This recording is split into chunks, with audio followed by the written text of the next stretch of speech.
Hi friends, कसे आहात सर्व? मजेत आहात ना? चला तर आज आपल्यासाठी मऊ लुसलुशीत, मुलांनाच नाही तर घरातील सर्व मंडळीला आवडतील अशा इडलीची रेसिपी आणली आहे, जी एक सिक्रेट वस्तू घालून मी बनवणार आहे.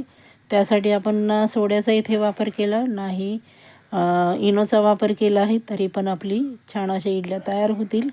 ती खास वस्तू म्हणजे आपण पोहे घेतले आहेत. जे आपण पोहे बनवतो ते पोहे स्वच्छ निवडून घेतले आहेत आणि चाळून घेतले आहेत. आणि मी तांदूळ बघा सकाळीच भिजत घातले होते. 3 वाट्या तांदूळ आणि 1 वाटी उडदाची डाळ मी सकाळी भिजत घातले होते. छान धुवून घेतले आहेत. आपले तांदूळ भिजले आहेत. आपण आता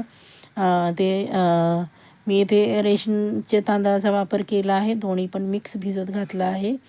आणि खूप छान होतात रेशनच्या तांदळाचे. तुम्हाला जास्त दुसरं काही टाकायची पण आवश्यकता लागत नाही अशा सोप्या पद्धतीने. त्यानंतर आपण जे पोहे घेतले होते ते छान धुवून घेतले आहेत. मिक्सरच्या भांड्यामध्ये आपण ते ट्रान्सफर केले. त्यामध्येच आपण डाळ तांदूळ टाकून एकदम बारीक अशी पेस्ट बनवणार आहोत. हे बघा अशा प्रकारे पेस्ट बनवायची आहे. खूप सुंदर होतात आणि खूपच मऊ लुसलुशीत होतात.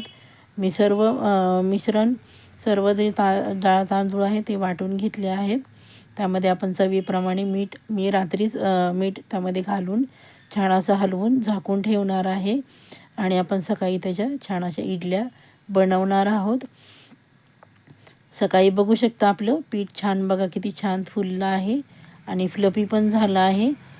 मी इडली पात्रामध्ये पाणी ओतून ठेवलं आहे आणि जे इडली पात्र आहे त्याला अशा प्रकारे तेल लावून घेत आहे, म्हणजे आपल्या इडल्या पटकन निघतील. सर्व इडल्यामध्ये मी जे इडलीचं बॅटर आहे ते घालून आपण 15 मिनटासाठी मध्यम गॅसवर छान अशा उकडून घेणार आहोत. त्यानंतर आपण चटणीची तयारी करून घेऊया. मी इथे ओला नारळ अर्धा घेतला आहे. छोटी वाटी फुटाण्याची डाळ, हिरव्या मिरच्या, लसूण आणि जिरे टाकून छान अशी पेस्ट बनवली.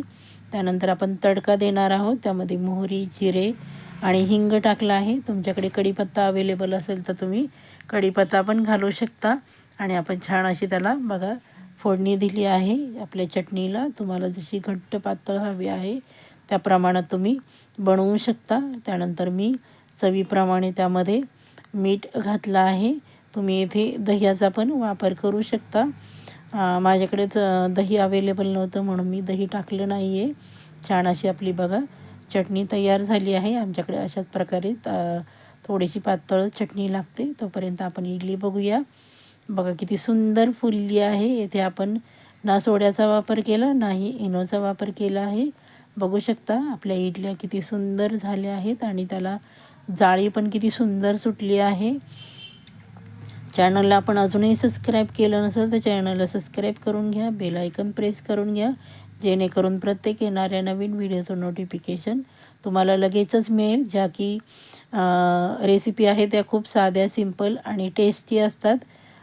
मी वेगळ्या पद्धतीने पण तुम्हाला दाखवते.